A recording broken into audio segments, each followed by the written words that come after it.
morning edition, free tuition. The Minister of Education explains the North Andros community challenged by a raging fire. And let's explore the Queen's Staircase.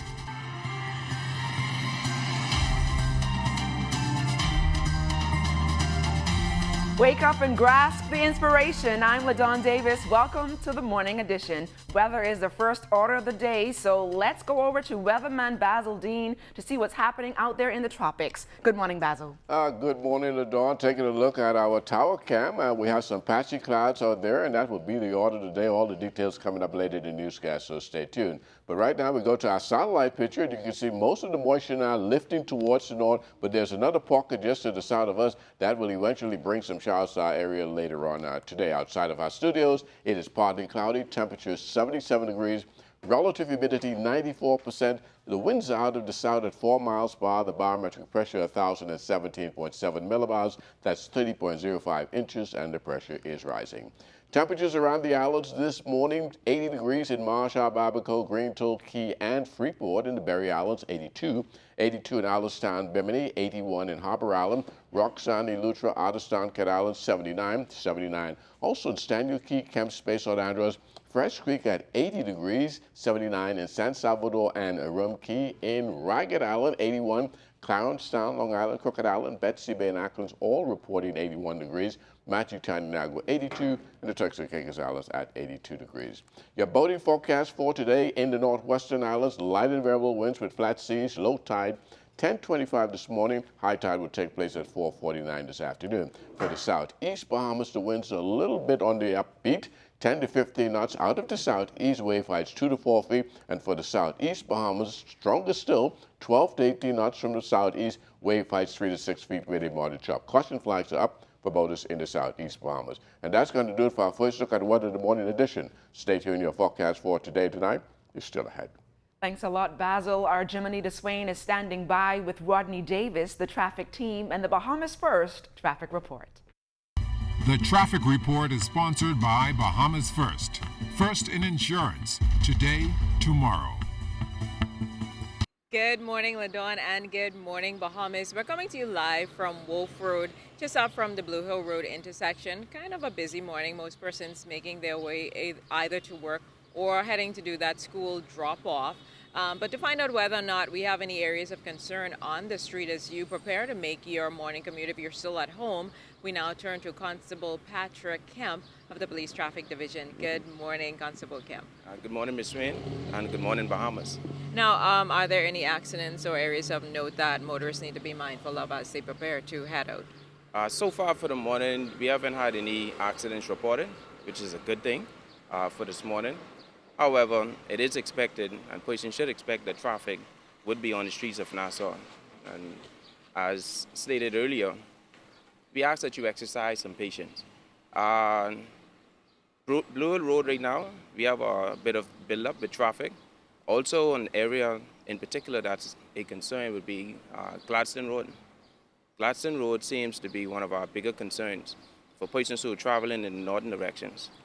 We have a lot of motorists there exiting off of the main thoroughfare on the eastern side of Gladstone Road, heading north, and it's causing a bit of a problem.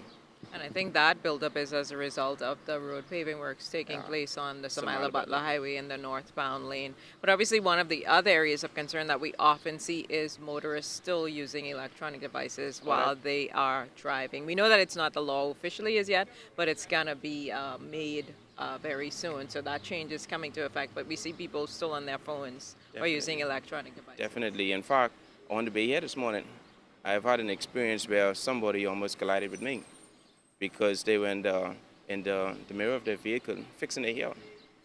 Persons are still traveling on the streets, texting on their phones. They're not paying attention.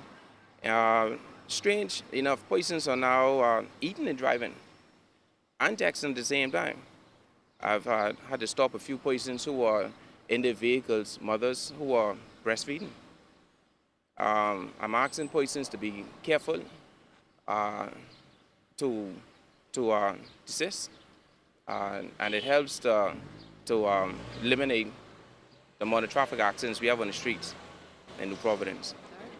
Well, thank you so much. That is, of course, Constable Patrick Kemp of the Police Traffic Division. Again, eliminate those distractions on the road because they easily can lead to an accident, which could be, in some cases, fatal. But back to you in Studio LaDawn. Thanks a lot, Anita. Now on to our top story this morning. Education Minister, the Honorable Jeffrey Lloyd, clearing up some misconceptions about the government's free tuition plan. In his contribution to the 2019-2020 fiscal budget, Lloyd said beginning this September, the tertiary grant program will take effect for all qualified present and incoming full-time qualified students who were accepted by the University of the Bahamas. That includes students who have 5 BGCSEs, including math and English with grades A, B, and C. He also indicated that Family Island students who moved to New Providence to pursue full-time studies at the University of the Bahamas will receive an accommodation grant. The Education Minister also noted that full-time students at the Bahamas Technical and Vocational Institute are also in the mix. All qualified. Those accepted by the university, present and incoming full-time students will receive costs to cover their tuition and mandatory course fees. This is not an open university. Accepted by the university. And it's not just for some students. It is for only those who are qualified, and that's what the university decides, not us, and those who are full-time. A fire was reported Wednesday evening at the Huntley Christie School over in North Andros. Carlton Bolag, Member of Parliament for North Andros and the Berry Islands, told ZNS News that quick action by officials on the ground extinguished the blaze, which destroyed the math block but prevented it from spreading. The math block was on fire, and based on what I've been told again, they were saying that the fire is under control. The people in North Andros, again, like I say, they came together and they made it happen, and the fire is out. A new Chief Justice of the Bahamas was sworn in yesterday during a ceremony at Government House. Attorney Brian Moree, QC, was sworn in during a ceremony at Government House. He declared yesterday that it won't be business as usual as he undertakes reforms at every level of the judiciary, including archaic court registries. Well, we've got to look at the delays and the backlogs. Every court system in the world has a problem of dealing with the high volume of caseload. So we've got to try and look at that with some fresh eyes, and we intend to do that over the next several months and come up with some new ideas on how to better manage that in order to deliver our services to the Bahamian public in a more efficient and effective way. Engage 19, the premier international luxury wedding and planning event, is taking place for the first time here in the Bahamas at Bahamar. More than 400 international luxury and event planners are experiencing the brand offerings at the mega resort that include Rosewood, SLS, and the Grand Hyatt. The event that started on June 10th will end today. We had an opportunity to chat with and engage events coordinator and co-founder Rebecca Grinnells and Catherine Ars about what unfolds at the event. We have 400 attendees, and they have come from 14 countries and 29 states in the U.S. So it's a really big group, but they feel really small because they're friendly and they come to connect and engage and get inspired and have fun. They're planners, they're party planners, and they're always celebrating others, and this is a chance for them to celebrate too in a beautiful location. The main goal behind Engage, it is a business-to-business conference. It is to bring together like-minded, top-tier people in the luxury, wedding, and social event space from around the world to share ideas, to receive inspiration, to take their business to the next level, and also to get to experience world-class destinations so that they can go back and have all the confidence in the world to suggest it to their top-tier clients and say, I was just in the Bahamas, I was just at Bahamar, I worked with these amazing partners, we have to bring your event here. And when we come back, let's take a visit to the historic 66 Steps. All that and more when we return, so stay close.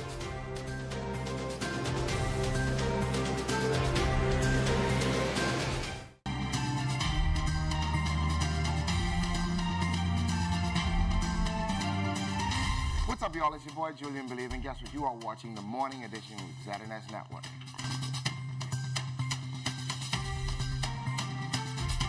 Welcome back to the Morning Edition.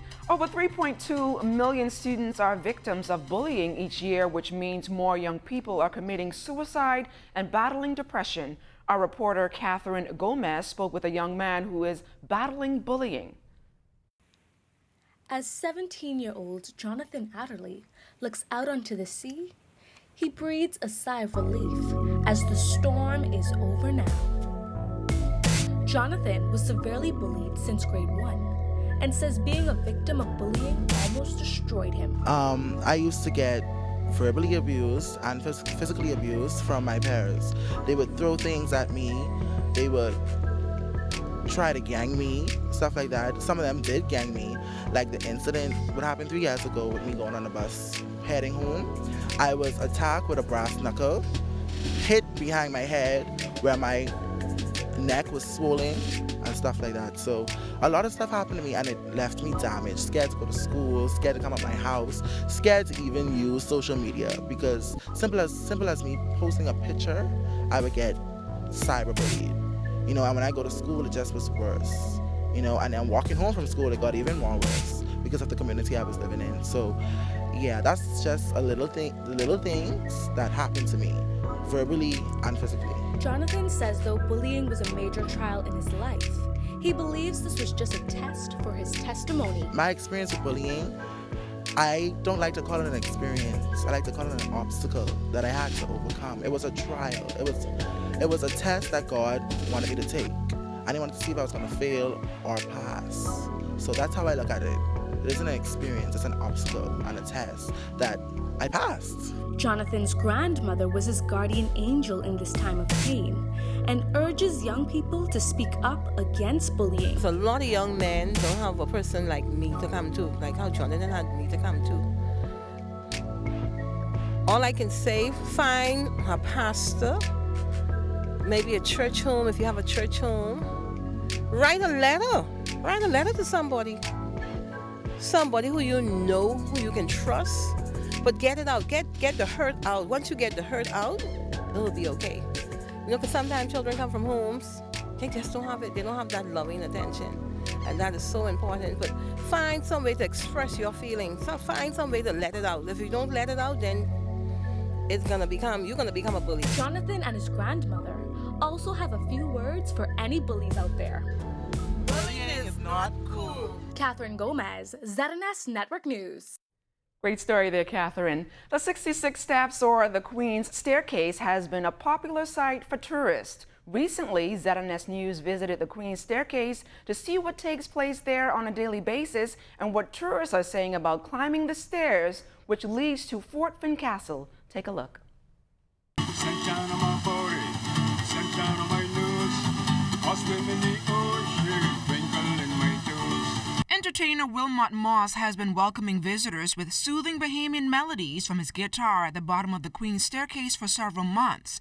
He says hearing the stories from visitors about their experiences in his country brings him great joy. It's a message to them about the island, and then I just tell them they could go to the fish fry and eat nice native dishes. I let them know all the nice native restaurants they could go to eat nice lunch, nice dinner. I always recommend the fish fry to them. And they like it, you know, and they tell me they enjoy the count, they enjoy the group of fish, you know, and sometimes they tip me, put a little tip in my bucket, you know.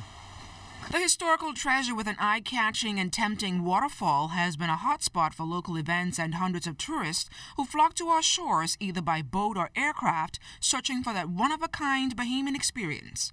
It was really beautiful coming down and looking at all the trees and stuff. Yeah. I love it. I feel good going up, I feel good coming down. And it's been a fun time. Interesting. Very steep stairs. Probably get a good workout up there. Do you think you need some Bengay or anything? Yeah, might when I get back on the ship. While giving a history lesson, archaeologist and research officer at the Antiquities, Monuments and Museums Corporation, Dr. Grace Turner, says originally there would have been 66 steps, but due to modern paving at the base and the top there are now 64 steps visible at the Queen's Staircase that were carved by black Bahamian slaves many years ago. These were steps, public steps, to give you access if you were in town in Nassau and you needed to get over the hill to the community that's now Mason's Addition, the Fort Hill area. That community was there from the late 1700s. These steps that were so looked down upon became recognized as a major engineering wonder in the Bahamas, and they've been a top tourist highlight in Nassau since the mid-1800s. The Queen's Staircase is open to the public every day and is also a hot spot for parties, weddings, photography, and business events. You try and I guess get up and down those the 66 steps. Some good exercise in there. What's coming up in sports? Well, LaDawn, the New Providence Basketball Association had elections last night, and we'll hear from the new president coming up. That and more ahead in sports. Welcome to sports, everybody. After being forced to put off its annual general meeting and election of officers a few weeks back, the New Providence Basketball Association finally able to get proceedings done last night at the Ministry of Youth, Sports and Culture's conference room. League President Eugene Horton not seeking re-election, meaning it was a two-man race between Ricardo Smith and James Price for the top spot. When the initial ballots were counted, it was deadlocked, meaning they would have to vote again, and the second go-around, Price would come out victorious. He will also be joined on the executive team by Kevin KJ Johnson. We had a challenge at first going off, but at Waco, just thank God at Waco, and we got to get Waco so we could put NPBA back to the standard it need to be in this country. He has a very good plan, of a vision for basketball, and we'll see that it comes to. He's going to work hard. We're going to work hard with him and prepare. One of the things I know he wants to do is a lot of the young guys in Division II want to see if they could, get them scholarships because they're still young, 19, 20, so they still have opportunity to go to school. The country's top young athletes working out daily, and it's all ahead of the B3A's Junior National Track and Field Championships this weekend. The expectations are always very high. I expect that you'll see similar faces as you would have seen at the Carriffy Games. What you should expect, though, is that a higher level of competition is on the way. For the under 18 and under 23 division at NACAC. Obviously, it's a level beyond the region. It really focuses on the North and Central American region as well as the Caribbean. And so I'm looking for an elevated level of competition. I think we will do reasonably well. The caliber of athletes that we have, we know who the standouts are, and we know who will do very well. So I'm expecting the same returns from a Jada Knowles. I'm expecting a similar return from Rico Moultrie. Obviously, Terrence Jones will be there once again. And so this is going to be a really exciting weekend of events for us. Sports Minister, the Honourable Lanisha Rowe, making her contribution to the budget debate yesterday in the House of Assembly. She said her ministry has been consistent when it comes to allocating funds. Grants to federations, the subvention to athletes and select student athletes, the provisions to assist in local and international events remains virtually the same, with some minor and justifiable modifications. The sports minister also addressed the budget cut within her ministry. This talk from the opposition, Mr. Speaker, that the budget reduction in the Ministry of Youth, Sports and Culture has to an effect or in effect neglected our youth and sports, Mr. Speaker, I find is utter nonsense, and I object to it and I disagree with that position. Of substance, Mr. Speaker, of substantive note, $1.9 million previously allocated to the IAAF Games was removed because we are not hosting the game at present. When it comes to sports in the Bahamas, a number of jams have been found in the Family Islands, but for certain sports like cricket, getting into the islands is easier said than done. That takes a lot of money because, you have to pay people to teach the sport or bring some international coaching as soccer did because, they got their money, their good start from FIFA. Unfortunately, the ICC helps, but saying it's different from FIFA, our ranking and thing, they don't spread the funds across the board evenly. They give funds according to where you're ranked. So, it's hard and it takes a lot of money really to do these things because you have people here who play the sport they have their jobs and everything, and you have to find time to find people who have time to play and to teach. Now, the interest in cricket here in New Providence has dropped off over the years, but president of the BCA, Greg Taylor, believes the new version of the game can get the sport back to its glory days. Now we have what we call short versions of the game. You have T20 matches. That is different from the 50-over matches and the test matches and the one-day international. So we find now what we need to do is to get the young people interested, but cricket doesn't offer any scholarship, so you find that they migrate into all the other sports that they can get scholarship in the United States. You find that they go to soccer, softball, baseball, football, swimming, any sport you can think of, you could find scholarship in the United States. From the minor league baseball diamond last night, Lucius Fox 2 for 4, a triple, an RBI, a run scored, also stole 2 bases, giving him 22 on the season. The Montgomery Biscuits beating Chattanooga 7-1. As for Jazz Chisholm, he was 0 for 2 with a walk and stole his 7th base of the season in Jackson's 5-1 win over Biloxi. And that is a look at sports. The morning edition comes back after this.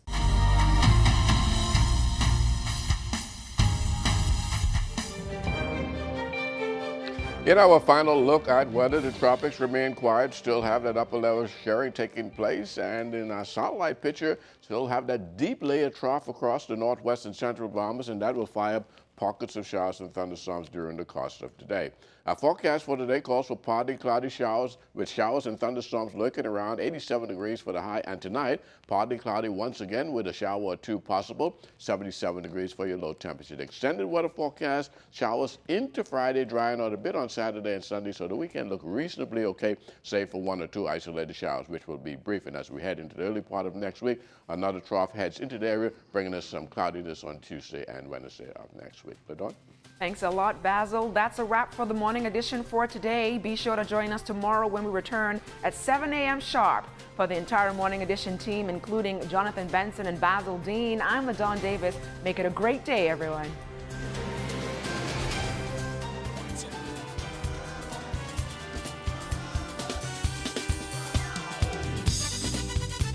Tell you, promise we love you.